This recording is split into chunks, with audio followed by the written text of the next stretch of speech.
Okay, so we have a new episode of Legends and Leaders, and today it's great to have Scott here. Scott, you've been in the world of fitness for a long time. You were pretty transformative at Equinox. Now you're at IRONMAN, and you just ran recently, I think, your first IRONMAN. So you've got your own fitness journey as well. And you've been somebody who's really cared about educating people in business.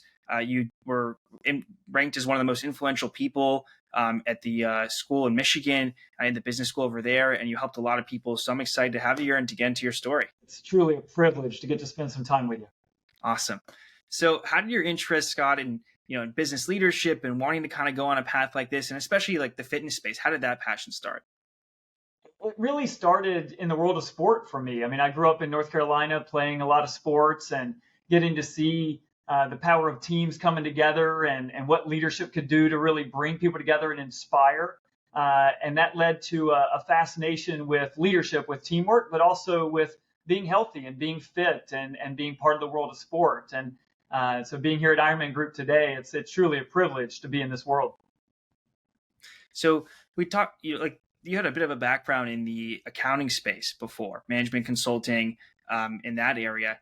Why was that like a great place for you to just kind of enter in your career and just kind of get into this world of business? Yeah, sure. I mean, after college, like many people, I truly didn't know what I wanted to do.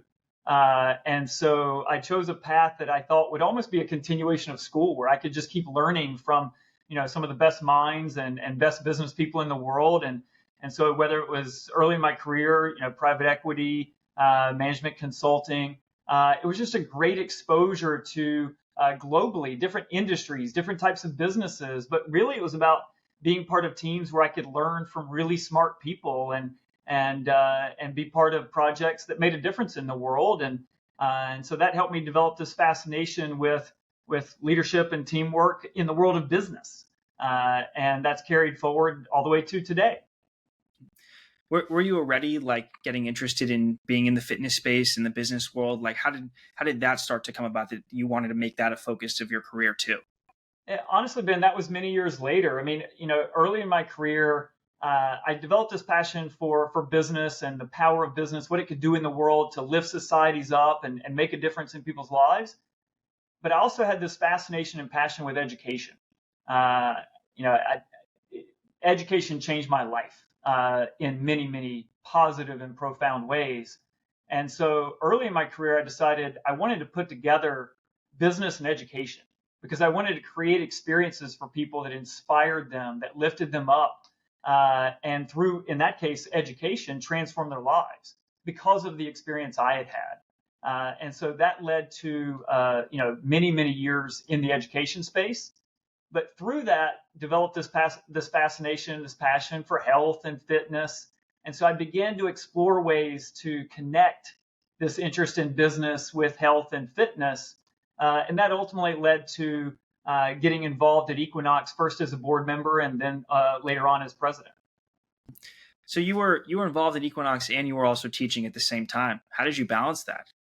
I was. So I was a professor and the dean of the business school at Michigan, and I was at Michigan for 14 years. And during that time, I was invited to join the board of directors of Equinox, which is not a full-time job, right? So that was one of several boards that I was on at the time. And through serving on the board at Equinox, really developed a strong interest in the business of health, the business of fitness, and really how you bring that experience to people around the world. Because of the power that health and fitness has to transform people's lives. For me, it all comes back to that same sense of purpose. So I was able to teach and serve as dean of the business school there at Michigan, while also serving on the board at Equinox. And then during the pandemic, during COVID, the board at Equinox asked if I would be interested in coming on full time. And that's when I had to make a choice as to whether or not I stayed in the world of education or if I shifted full time over to the world of health and fitness. And it was a remarkable journey at Michigan. I loved our students. I loved every minute of it. Who knows, maybe one day I'll be back in the world of education because I just love engaging with students. But but the opportunity to go work at Equinox and be part of that brand, be part of that team and that community was an opportunity I couldn't pass up, and one that I'm very grateful for. Hmm. So just talking about like the education aspects here, a lot of people really like Scott, the way that you taught them, the way that you brought new ideas to the forefront when you were the dean. What do you think you did different that got you this type of recognition as somebody that had such great influence in the business school? Well, I don't think it was about me, really. I think it was about the team that we built and how we engaged our community, our faculty, the staff at the school, our students, our alumni, various partners that we had globally, to really bring the collective wisdom and the teamwork and the passion that people had to come together to, be creative and be innovative and not just do what we have always done, but to really look around the corner and think about what's next and to take some risks and see how we could innovate in service of our mission. And so I think, my role was really about bringing people together and inspiring them to, think about what's possible and then, aligning people to that vision and empowering them to go create it. And I think we were able to do that at Michigan in a way that served our mission, served our community, and hopefully impacted a lot of lives in a positive way. I mean, I'm sure you also learned a lot from the young people around you, starting businesses, involved in different companies. I mean, there's a lot of great people that have come out of that school. Absolutely. I mean, I'm sure you know this. The motivation, the inspiration that you get from engaging with young people who, frankly, are much more creative and innovative than I could ever be. Uh, it was truly a privilege. And you got students there at the University of Michigan. They're dreaming up not what is in the next couple of years. They're dreaming up what is next in 10, 20 years. But their passion is they go create it now. I mean, we had students create businesses while they were undergraduates that were making millions of dollars. And more important than the money is they were employing other students. They were building entire organizations of students and running global businesses. It was truly remarkable. We had this one student, Danny, who first time I met him, he was like, "Yeah, on the side, I run this Amazon business," and I was like, "Oh, tell me more." And 5 minutes later, I learned he's employing 20 students. He's selling products globally and generating millions of dollars in revenue as an undergraduate student. I mean, it's truly remarkable what folks can do when they come together. Totally. That's so cool. That's awesome that you kind of had these students helping out each other and they're really creating this like ecosystem there. Yeah, yeah. So, so you were at Equinox. You were there for a couple of years, to my knowledge, and then you decided to take this opportunity to lead the IRONMAN Group. What made you so interested in being a part of IRONMAN? I mean, there's a rich history for the brand, for what it really stands for in the fitness space. It's the peak of competition. Why did you want to be involved in it?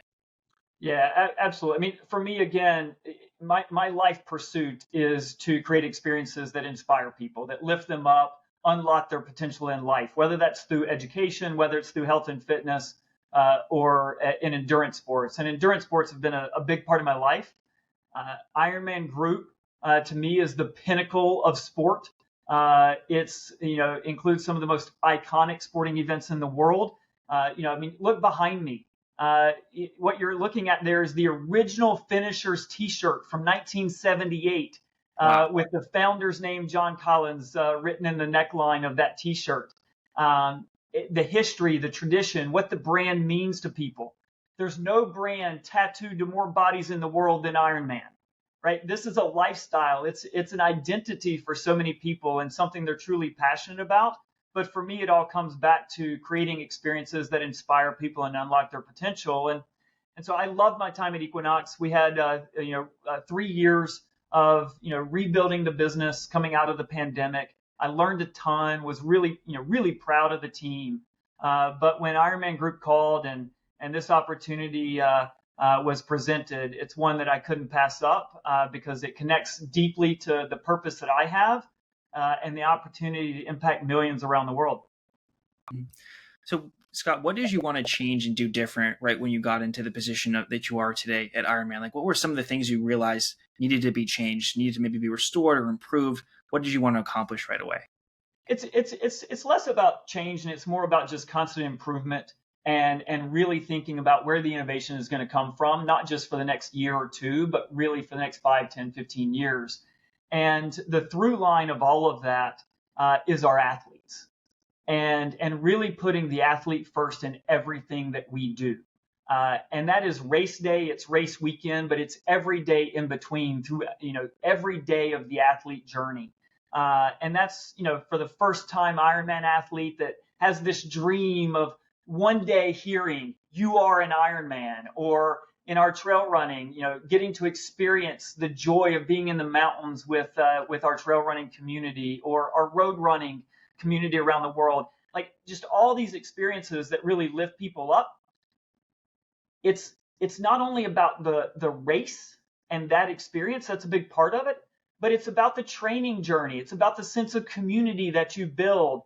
And so for me and our team, it's really about how do we put the athlete first in everything that we're doing at every touch point along the journey to really inspire them, to lift them up and elevate that experience. And that was one of the things I really took away from my Equinox experience is just the passion and the focus on every touch point of the journey that in that case, members of Equinox have. And in this case, the same is true for our athletes. And I see just a world of opportunity for us across all of our brands, all of our sports globally, to really invest in the athlete, bring that community together, and enhance their experience at every touch point of that journey. So you're very like customer focused. That is everything. That's the through line, is who's our customer, what moves them, what inspires them. They're not all the same, right? You got your first time, triathletes or your first time trail runners, and you have people that have been doing it for 20, 30, 40 years. Understanding their passions, their needs, their desires, really connecting at a deep level with them, and then creating the experiences that meet those needs and inspire them. And so it's all about being athlete first in everything we do. So there's a combination of swimming, biking, running, and putting them all together into an intense competition that really is something unique and different here. Why is that something that really challenges the athletes so much and sets them apart by completing the Ironman? Yeah, so I mean, I just had I've never been a triathlete, and we have a lot of sports. Triathlon is obviously at our core, at our DNA, and so I had never experienced it firsthand. And people can tell you about it, you can read about it, you can watch it on television, but I've always believed that the best way to learn and the best way to understand the customer is to dive head first, literally and figuratively in this case. And so I just, as you noted, I did my first triathlon of any distance. I did a few weeks ago in my home state of North Carolina. It was a 70.3, which is a half Ironman. And so you swim 1.2 miles, you bike 56, and then you run a half marathon is the format. And one of the things is you have to. The three disciplines are so different, and they require different types of training. And so it's not just about that race day, but it's about the training journey that you go on. And so, like, I'd taken swim lessons as a kid, but I had never swam more than maybe a couple pool links. And so, with one of our partners, TriDot, I was able to go to pool school and sort of learn how to swim again. And so that's a different skill. And then I'd ridden a bike, probably like we play as kids and ride bikes, but I'd never ridden a bike for any distance and certainly not endurance. And so I had to learn how to ride a bike and in particular a tri-bike, which is a different position and the aero bar. So I had to learn that. And then running I could do. That was more my background. And so I think it's challenging because a lot of times you grow up in these, like maybe one discipline, like for me, more running background, but then you have to learn these other disciplines, and then you have to put them together on race day. And it was a challenge, but it was a joy at the same time. And I think people get inspired by that. People want to, find their boundaries and see what's on the other side of that. And that's really where we discover our potential is going beyond what we think is even possible. certainly for me, swimming 1.2 miles was well beyond what I thought was possible. But I was able to do it, and had everybody cheering you on and being part of that community. It was really special. But I think that's a big part of it, is just the exploration of self-discovery of, can I do this? Yeah, I mean, I'm sure also the mental toughness and like what it does to your mind that you can achieve and grow in that. I mean, just after you do an Ironman and even just the training there, I mean, it just puts you at a different place and what you feel like you can accomplish. Absolutely. I mean, by the time you make it to the start line, you've almost already won, right? Because the training journey is such a journey in self-discovery, and not only physical endurance and strength, but also just mental fortitude and toughness. And then the race, once you get there, is just the crescendo or the culmination of that. And for me, most of my background has been in running, trail running, or mountaineering. And so in many ways it's very similar, because the training is a big part of that journey. Climbing the mountain is just the crescendo of that. It's really the culmination of it. But what I didn't fully appreciate before doing it is the strength of the community during the race. I had, like, in mountaineering, you're part of a team. And in trail running, it's almost like a solo sport, because you're out in the woods or out in the mountains almost by yourself in some regard. Here, I didn't know what to expect in terms of the sense of community during the race. And one of the most inspiring aspects of it was just how fun, how passionate, how engaged the community was. Athletes cheering on other athletes. It wasn't just about, was I faster than this person or slower than this person? I actually found it so joyful because everybody was cheering each other on. That was a surprise and a pleasant one. I thought it was really cool.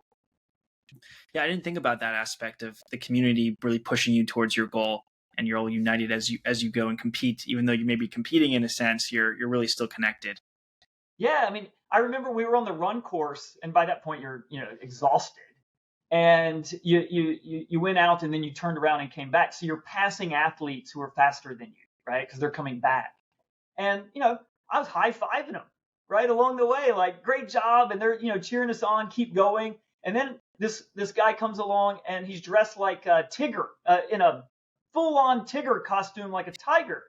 And I'm like, I've got to catch up with this guy, not because I want to be faster than him, but because now I'm curious why he's dressed like Tigger. And it was just this sense of community and camaraderie that was a lot of fun. That's awesome. So you guys manage, like, I think it's 100 triathlons across the world, across the entire globe. How do you guys do that? Yeah, it's even more. So, this year across all of our sports, all of our brands, we'll do about 225 events around the world, in 54 different countries. About 150 of those are triathlon events. And then the others are trail running, road running, cycling, mountain biking, other endurance sports. And the answer to your question of how do we do that is with an extraordinary team, great leadership, great dedication and commitment, with a lot of experience of designing and operating, endurance sporting events at a really world-class level. I mean, we've got the best team in the entire business, and they are so committed and dedicated to delivering these incredible experiences for our athletes around the world, and they just work tirelessly at it. And so I could not be more proud of our team, because they're the secret sauce and the magic that makes it all happen. Mhm. And how does the business model work? Because you have like brand partnerships, and then there's other fees for races and things like that. Like, how does the whole Ironman business work? Sure. I mean, so across pretty much all of our sports, the model is pretty similar. So in no particular order, you've got across these 225 events, you've got the registrations for the event, right? So people are essentially buying registrations into these experiences and races that they want to participate in.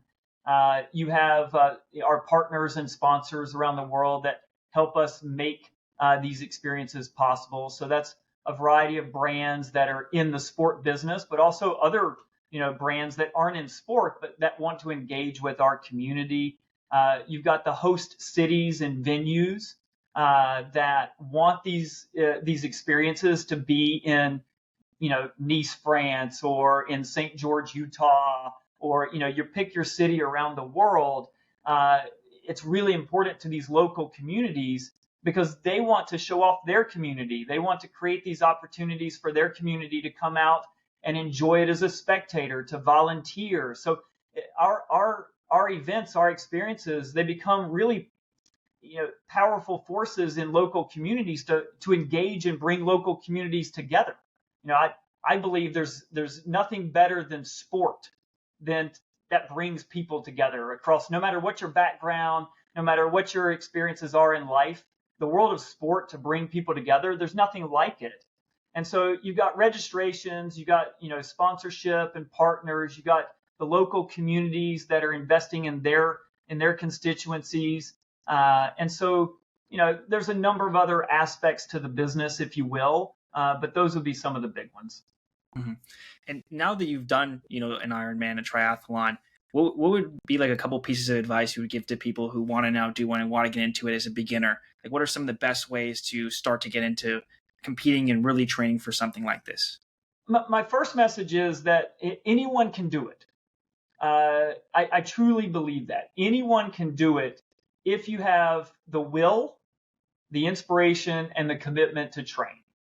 And, there's a lot of science behind the training, but I mean, if you can dedicate maybe 10, 12 hours a week to training, you can do an Ironman, you can do a 70.3. Obviously, if you train more than that, you might be faster and you might, it might be a little bit easier and that sort of thing. But anyone can do this. That's my first message. The second message is, a lot of people like me, I didn't know how to swim. I didn't know how to ride a bike. I didn't understand sort of the nutrition game, and how to maximize or optimize your nutrition. And so make sure you get the right coaching. And so we, for example, we've got a partnership with a wonderful organization, TriDot, that provides a digital platform that will personalize your training to the race, to your environment. I live in Florida. It's often hot here in the summer. So it actually customizes my training to the local weather, right? If you lived in California, or if you lived in Chicago or New Zealand or wherever, it would be a different training program. And it customizes all of that for you. We also have all of our Ironman certified coaches, many of which are on TriDot. So get the right coaching would be my second message. And then the third message would be just start. Don't worry about having, you don't have to have the fanciest bike. You don't have to have the fanciest wetsuit. If you have that, it's great. But, as a beginner like me, the seconds that those things are going to shave off your time, like, that didn't matter to me, right? My goal was simple: finish with a smile on my face. And so if you have a goal like that, just get started. Like, you don't have to overinvest. And then if you love it, which many people experience it for the first time and they love it, then you can, invest and do more. But those would be a few pieces of advice for people. Yeah, I think those are good. Just getting started is like the most important. You've got to just jump right in and just try. Yeah. And Ben, to that point, is a lot of people don't even know where to begin. So things like TriDot can be super helpful.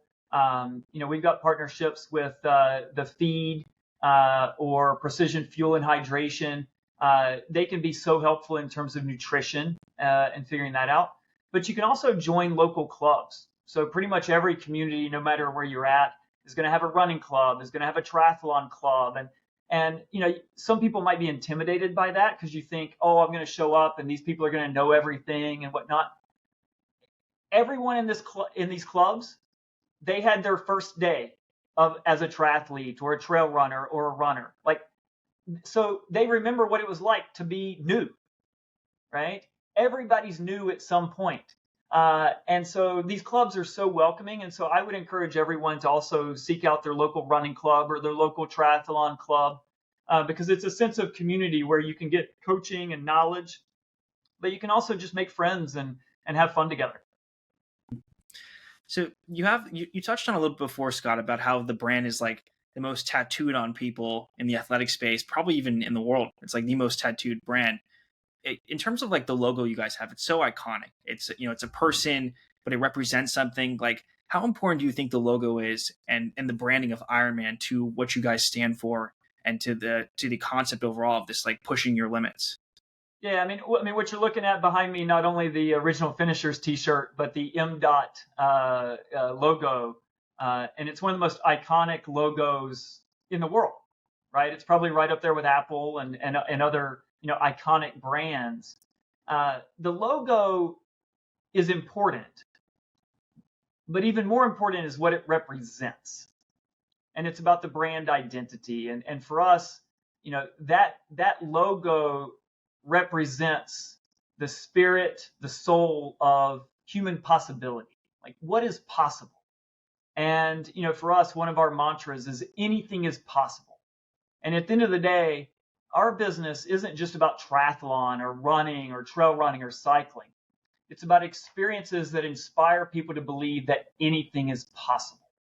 And to me, that's what the M. Dot represents. That's the identity. That's the essence of who we are as a company and who we are as a brand, and ultimately who we are as a community. And to me, that's why brands and logos matter, is what they represent.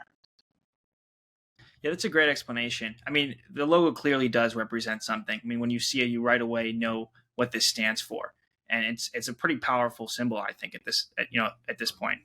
Yeah, no, it is, and it's like you said, it's not only the world of sport, but it transcends the world of sport in many ways. And I remember, when I first started working at the IRONMAN Group, I'd wear my Ironman hat through the airport, and everybody would stop me, and even if they weren't Ironman athletes or triathletes, and they were like, "Oh, do you do Ironman?" And at that point, I had to say, "Well, no, I just work there." And I still haven't done my full distance Ironman, so I still have to say, well, not yet. But you don't have to be an athlete to understand the power and how iconic the brand is. And to me, that's what the M. Dot, that's what the history of Ironman, but most importantly, that's what this community means. Because at the end of the day, our brand is our community. It's our athletes. And they've created what this brand represents. And that's why I'm so focused on putting the athlete first in everything we do, and really building this sense of community across the globe, because they are the brand. They are our Ohana, our family. And that's what makes this business, this brand, and this community so special.